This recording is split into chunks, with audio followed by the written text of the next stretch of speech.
O Mike ele tá se recuperando de lesão, né? O Crespo deu a entender com essa fala aí de que se ele tiver condições de jogo, é muito provável que ele dê um descanso para o Cedric. Você acha que esse jogador está pronto para encarar um jogo de quartas de final de Copa do Brasil? Quartas não, né? Oitavas, perdão.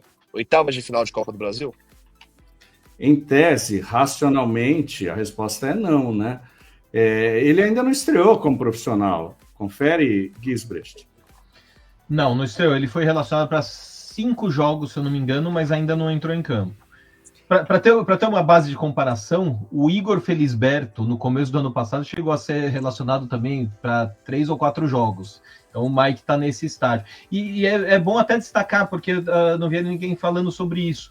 O Ângelo ontem estreou pelo mas não rouba a minha pergunta. Era o gancho perfeito. Mas deixa o Maurício falar sobre o Mike, depois eu te pergunto do Ângelo. Então, assim, racionalmente, não. Porém, existem jogadores que não sentem, né? Que têm uma maturidade para estrear e estrear bem num jogo importante de mata-mata e tal. Eu acho que vai muito de sentir como é que está indo nos treinamentos e a cabeça do garoto, né? Então, há essas diferenças. Há alguns que tremem, que sentem, que é absolutamente natural. O Mike acho que tem 20 anos, né? O Mike a Copa São Paulo, na primeira fase, ele não foi tão bem.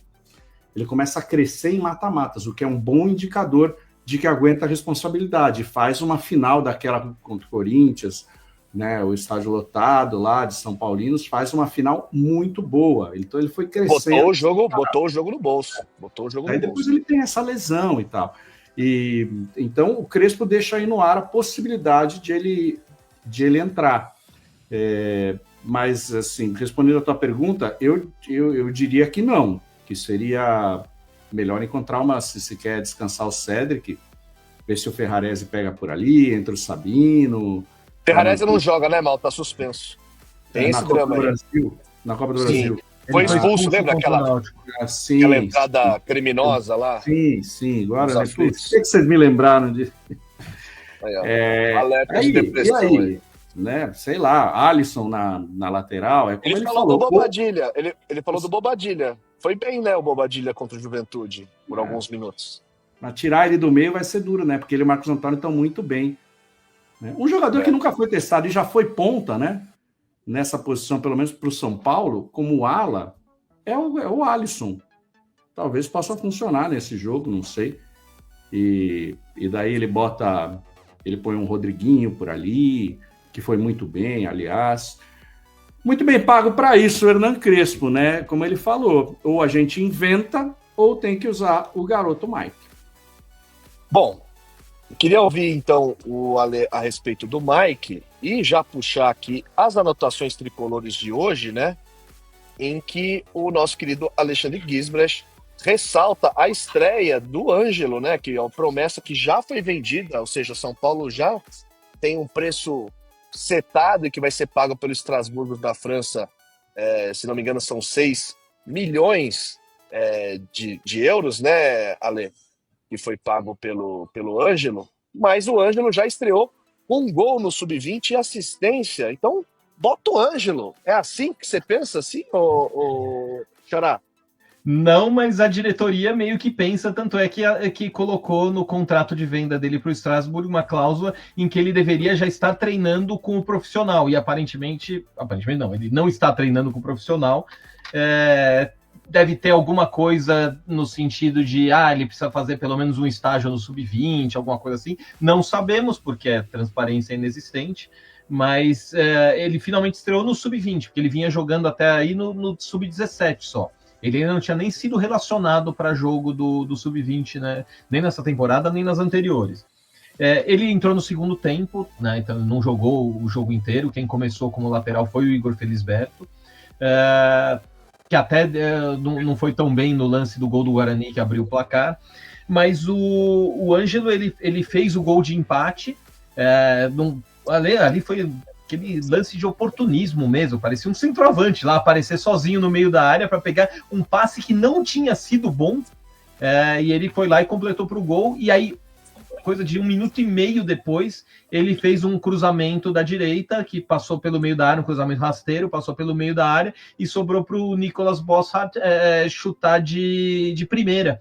Também um belo gol. O São Paulo estava perdendo por 1-0 até os 41 do segundo tempo, e em menos de 2 minutos virou para 2-1 e abriu uma grande vantagem no fim na reta final do grupo 3 do Paulista Sub-20, né? Assim, o grupo tem 16 times, classificam 10 e ainda mais um por índice técnico.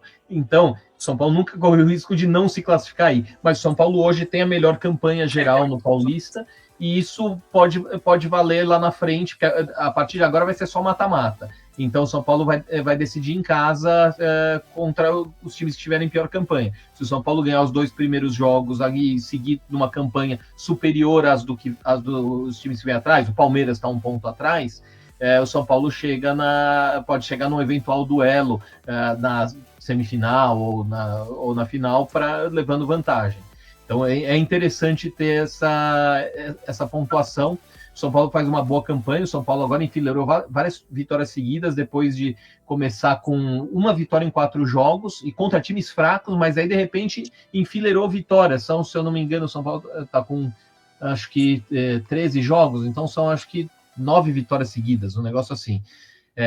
Uma campanha muito boa e não está encantando no Sub-20, mas considerando que na maior parte desses jogos São Paulo não jogou com o seu time principal do Sub-20, que estava disputando o Brasileiro, eu acho que é uma campanha que é relevante e que pode significar até um bom momento para a Copinha do ano que vem. A Fute Fanatics é uma loja completa de camisas e artigos do São Paulo, e agora ela é parceira oficial do canal Família Tricolor News. Aqui você encontra os últimos lançamentos, camisas históricas, agasalhos, bonés, garrafas e tudo que um verdadeiro São Paulino precisa para mostrar orgulho de ser tricolor. E tem mais, usando o cupom exclusivo do canal Primeira8, você ganha um desconto especial na sua compra. Clique no link abaixo ou aponte a câmera do seu celular para o QR Code ao lado.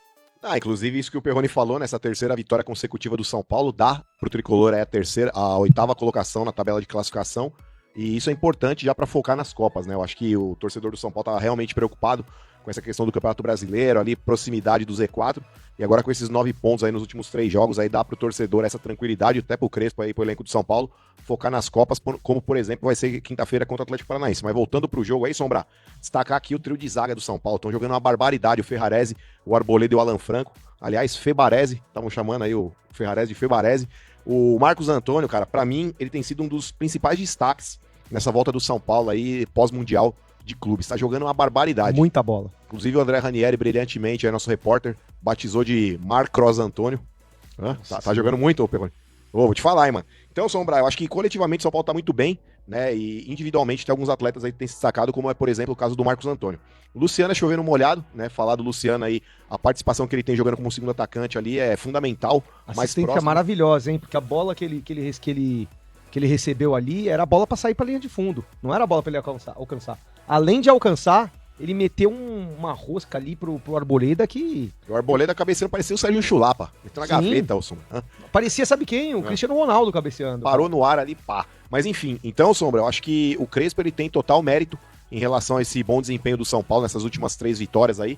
Principalmente porque ele coloca o Ferrarese pra jogar na zaga, porque ele coloca o Marcos Antônio pra ser volante. Lá vai ele agulhar o Zubeldia.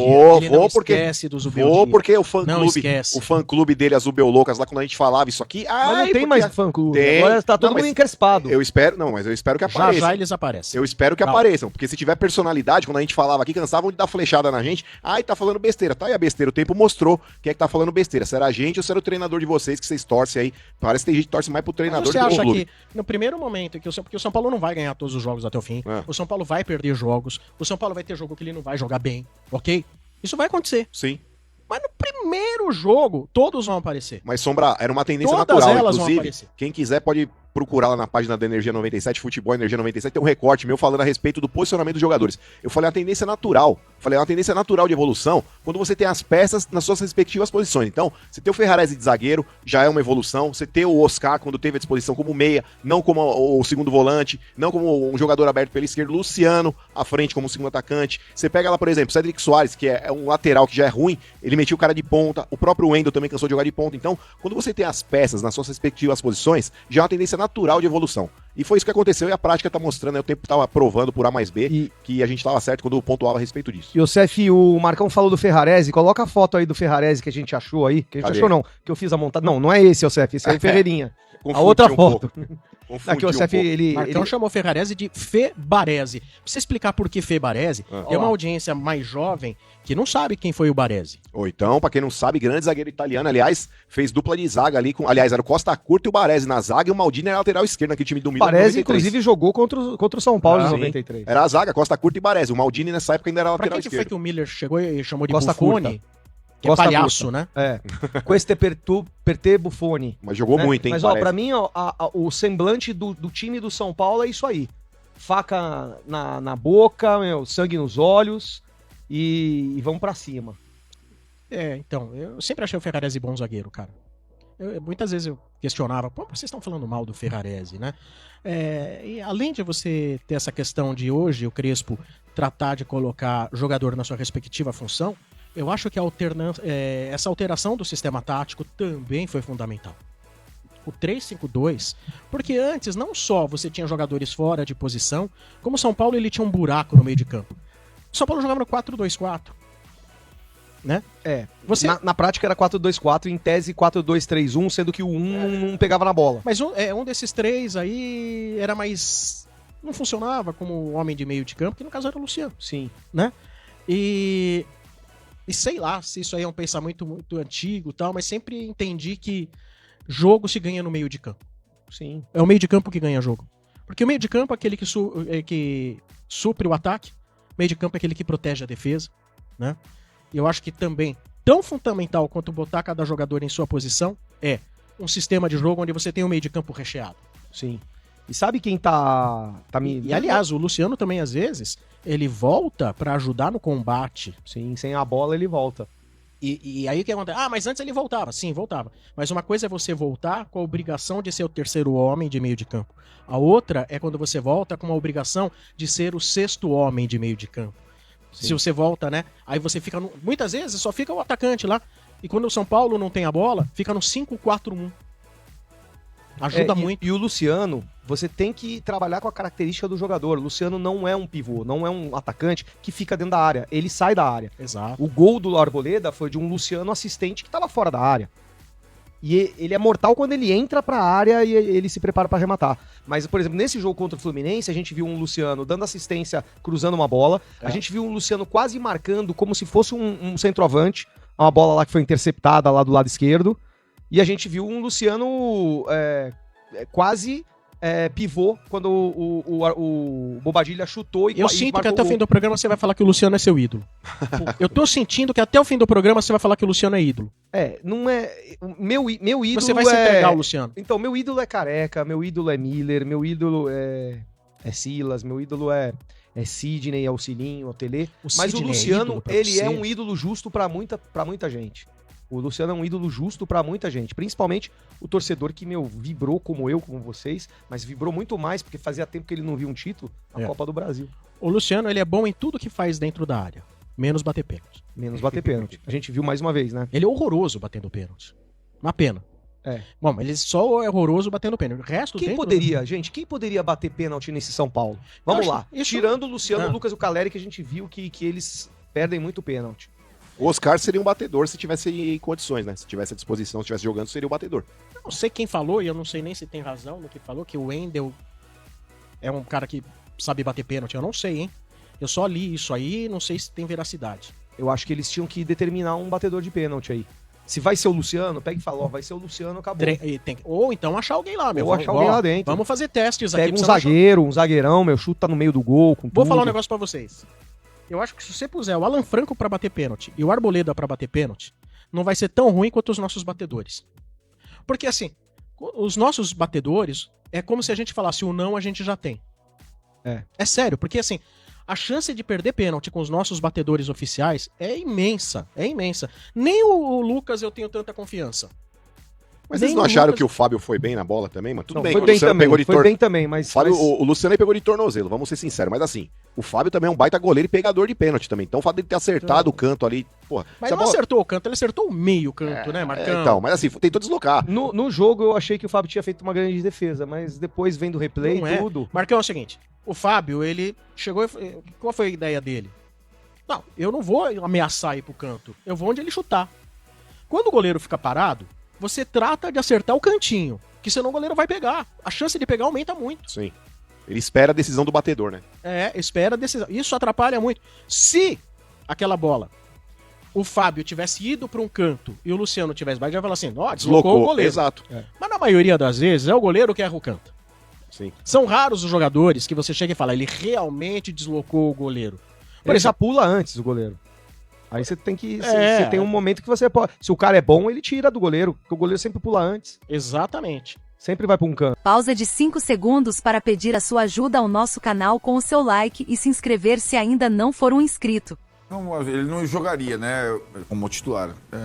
A questão é a ausência do Ferrarese suspenso. Sim. Foi expulso lá contra o Náutico, né, lá nos aflitos. Lembra daquele carrinho lá? O Uma bobeira, Náutico, né? Exato. E a pergunta é aquela, vai poupar ou não vai poupar? Cara, eu acho que não tem... A questão do poupar é não ter muito reserva para colocar, né? Então, vamos lá. Não dá pra Começar poupar. pela zaga. Se quiser manter o esquema com 3 zagueiros. Já não dá. Não dá. Sem Ferrarese, Teria não dá. Arboleda, titular. Alan Franco, titular. E Sabino. Quase titular. É o único reserva. E molecada da base? Vai querer colocar... Pra zaga? Não, pra zaga. Nem treinam com o Crespo. Não, O Crespo não levou nenhum zagueiro da base pro banco de reserva até agora. Aliás, isso é curioso, né, no São Paulo, porque até ontem, não, porque a base, porque tem que usar a base, não sei Era o quê, bom e tal. assunto, né? Era o Ganhou 3 jogos, ganhou do Corinthians. Agora ninguém nem se lembra. empacar 2 vezes, vocês vão Mas ver. é que também já ficou claro, ainda na época dos Brasil, o cara da base vai jogar para ser vendido por qualquer quantia no mês seguinte. É, sim, verdade. A grande esperança rompeu o ligamento cruzado. O Ferreira não tá treinando do jeito que ele treinava. Até que o torcedor vai levar uma faixa. Não coloquem a base. Não usem a base. Não usem a base. Não usem a base. Bom, Eu acho que a questão é também você colocar em perspectiva o adversário, né? Assim como foi o adversário anterior, que era o Náutico. O São Paulo, em tese, deu sorte nos sorteios de não pegar nenhum time da primeira divisão até agora, né? O Atlético. O Atlético é um adversário... O Marcinho falou da Arena da Baixada, talvez o adversário extra Paraná que o Atlético Paranaense mais odeia é o São Paulo, desde a final de 2005, que o São Paulo tirou o jogo da Arena da Baixada e tudo mais. Tem um monte de coisa, Petralha era contra o Juvenal, aquela coisa, né? O Petralha está de O Paulo volta. ficou muito tempo sem ganhar lá dentro, lembra? Então, exato. Mas é um adversário hoje de Série B que vive dificuldade na Série B. Então, um caos administrativo não é como o do Corinthians, porque não tem um rombo financeiro, mas o caos político é até parecido. E o Atlético... Em virtude da falta de oxigenação de liderança. E você vê, né? Era uma coisa impensável. Não tem tudo? Dinheiro, estrutura, estádio. Tudo. Não tem tudo? Uma A torcida, Série B está no meio sócio, da Série B. Tem tudo. Claro que a prioridade do Atlético é voltar para a Série A. Então, quando nós estamos falando, quem vai poupar? Talvez o Atlético poupe. Também, né? Sobretudo porque a prioridade não é... se o Atlético eliminar o São Paulo, ele tem que eliminar mais 3 grandes para ser campeão da Copa do Brasil. Na Série B, ele está a poucos pontos do G4, mas está numa campanha muito decepcionante. Curitiba está no G4, por exemplo. O Atlético tem... sabe o time que está com tudo na Copa do Brasil? Fora esse clássico aqui que a gente viu que é uma... Com tudo na Copa do Brasil. Está o Inter de Porto Alegre. Depois você vai entender a mobilização do Inter. Por quê? Porque o Inter não vai jogar com o Fluminense, né? Não vai ganhar o Brasileiro. Na Libertadores, ele tem o Flamengo na próxima. Então, o torneio dele... Então, a mobilização em torno do confronto da Copa do Brasil é muito grande. A do Atlético Paranaense não é como já foi algum dia. Também. Então, talvez o Atlético também seja diferente do que está sendo. Jogou contra o América de Minas no final de semana. Foi 2-2. do que vem sendo na Copa, na Série B, vai ser diferente a escalação na Copa do Brasil. Eu acho que o São Paulo tem que... O poupar é arriscar, não é rifar. São coisas diferentes. Você não tem 2 Lucianos, você não tem 2 Arboledas, você não tem 2 Marcos Antônios. Se você tira esses 3 jogadores do time, o São Paulo não joga. Pode ser o Rinos Michel, né? A Flanela tá num lugar legal, porque a obrigação do São Paulo é eliminar um time de Série B na Copa do Brasil. Claro, evidente, assim como era o Náutico. Entendeu? Assim como era o Náutico. Tá certo, é isso. Assim como era a questão do Náutico. Mas então, o Náutico, só tô pegando... O Náutico provocou uma desgraça depois. Exato, o Náutico derrubou o treinador. O efeito cascata do Náutico. Né? Até o Náutico, até machucar o Marcos Antônio... Invicto na Libertadores. Na Libertadores tinha perdido um jogo no Brasileiro do Palmeiras. Na última bola. É que a galera esquece. Acho que até o Náutico, o São Paulo tinha perdido um jogo no Brasileiro na última bola do Vitor Roque. Depois o Náutico degringolou. Machucou mais gente. E aí o São Paulo se perdeu. E acho que, como não fez a opção lá atrás de poupar na Copa do Brasil, volta a questão agora diante de um outro treinador. Aí nós vamos ver qual que é a autonomia e qual é a concepção do Crespo em relação à Copa do Brasil. E eu falei ontem aqui pra você que o São Paulo não terá o Ferrarese no jogo de quinta-feira. Ele foi expulso contra o Náutico, né, na fase anterior da Copa do Brasil. Não enfrentará o Atlético Paranaense e terá que cumprir suspensão na quinta. Só que a situação pode ficar ainda pior, né? Se liga nessa. O São Paulo pode não ter nenhum zagueiro no banco de reservas nesse jogo contra o Atlético. Pra vaga do Ferrarese vai entrar o Sabino pelo lado esquerdo, né? Como jogou ele contra o Fluminense, foi bem, né? Só que, como o Crespo usa 3 zagueiros, não terá opção pra zaga, porque o Ferrarese vai estar fora. Segundo o Globoesporte.com, nenhum jogador do Sub-20 foi chamado ainda. Matheus Belém foi devolvido em abril pela Chapecoense, né? Ele ficou por empréstimo lá até abril. E detalhe, né, gente? O Belém não fez nenhuma partida pela Chape lá durante o período de empréstimo e foi devolvido. Por que não relacionar ao menos o Belém para esse jogo? Eis a questão. Seria uma possibilidade, né? Mas ele tá treinando separado, né? Ele tá fora dos planos da diretoria, da comissão técnica, enfim. Inclusive os empresários do Belém já estão em negociações com clubes das séries B e C para ver se consegue aí colocar o moleque para ser emprestado. O Belém tem contrato até o final do ano que vem. Ele e o Pedro Vilhena voltaram de empréstimo depois dos estaduais e não estão sendo relacionados, não estão treinando com o elenco, estão fora dos planos e ambos devem deixar o tricolor ainda nessa janela de transferências. Falando do Belém, dificilmente ele será relacionado para o jogo de quinta-feira, tá, rapaziada? Aliás, a diretoria está no mercado em busca de um novo zagueiro desde que saiu o Juan Tressoldi e a diretoria não consegue contratar. Tem o Igão, que com o Zubeldia geralmente era relacionado, acho que chegou a fazer uma partida oficial. Acredito ser óbvio que algum zagueiro da base será chamado para esse jogo contra o Atlético, né? Embora se tenha ali esse tipo de manchete, não vai ter zagueiro, terá sim, alguém da base será convocado.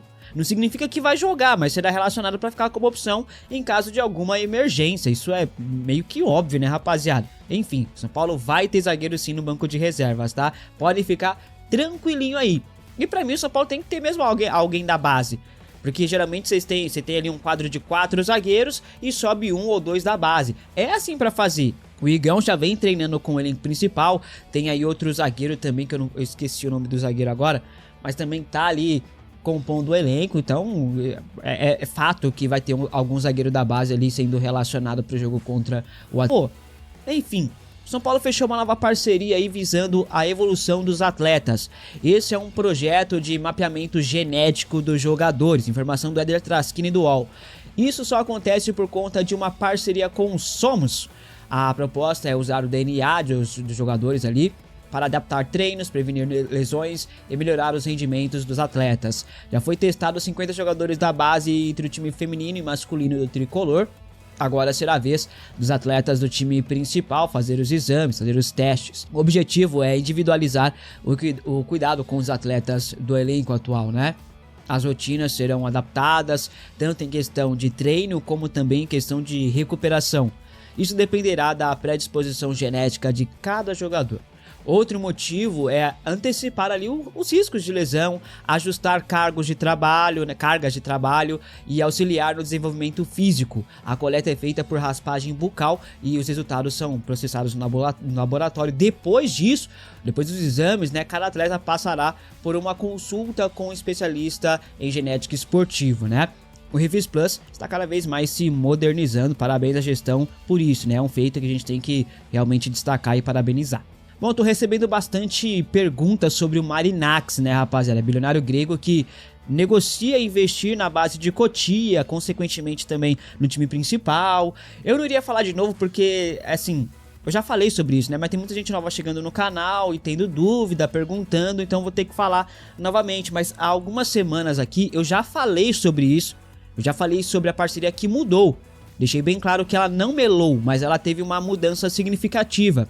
Qual é essa mudança? O Marinax vai investir no São Paulo sim, mas ele não será o único investidor a colocar grana no clube. O modelo anterior estava ferindo o estatuto do clube.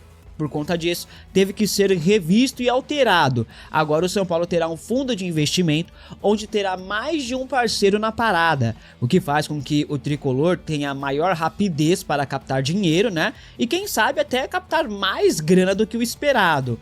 Evangelos Marinax, há alguns meses, já assinou um tal de MOU, o que lhe dá prioridade no negócio, né? O magnata deu ok em relação ao novo modelo de negócio, né, a mudança por conta do estatuto, e a tendência é que tudo seja finalizado até o final deste ano, ok? A parceria está viva, gente, e inclusive mais viva do que nunca, vai rolar sim. Eu sei que está demorando demais, a torcida tá, brava porque tá demorando demais, mas as coisas acabaram mudando, tiveram que ser alteradas, por isso vai demorar mais um pouquinho, mas não é nada que impeça ou mele o negócio vai acontecer.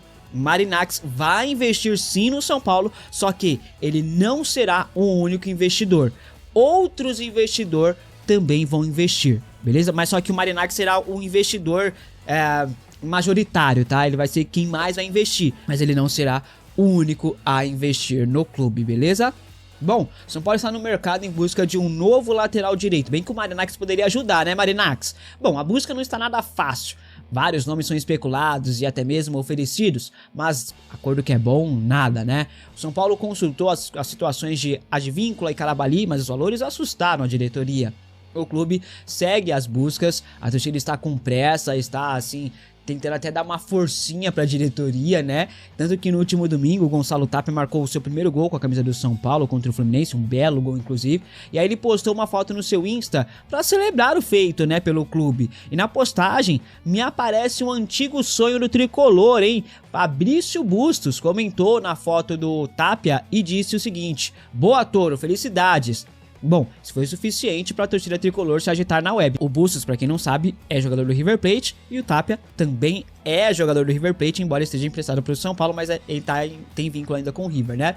Rapidamente, a torcida invadiu os comentários pedindo para Bustos vir para o São Paulo. Inclusive, a torcida invadiu as redes sociais do próprio Bustos para pedir a vinda dele para cá, tá? Tá aí para vocês as imagens. Vale lembrar que o São Paulo sondou a situação de Bustos no começo deste mês, informação vindo lá da TNT Sports da Argentina. Foi apenas uma sondagem, sem proposta oficial na mesa. O Fabrício Bustos está sem jogar desde maio deste ano. Tem contrato com o River Plate até o final de 2027. Parece estar fora dos planos ali do técnico Marcelo Gallardo. Pode ser sim negociado nessa janela de transferências. A torcida aprovou, ou melhor, boa parte dela aprovou, né? Você aceitaria Fabrício Bustos no São Paulo? Comente aqui. A Futifanatics é uma loja completa de camisas e artigos do São Paulo, e agora ela é parceira oficial do canal Família Tricolor News. Aqui você encontra os últimos lançamentos, camisas históricas, agasalhos, bonés, garrafas e tudo que um verdadeiro São Paulino precisa para mostrar orgulho de ser tricolor. E tem mais, usando o cupom exclusivo do canal Primeira 8, você ganha um desconto especial na sua compra. Clique no link abaixo ou aponte a câmera do seu celular para o QR Code ao lado.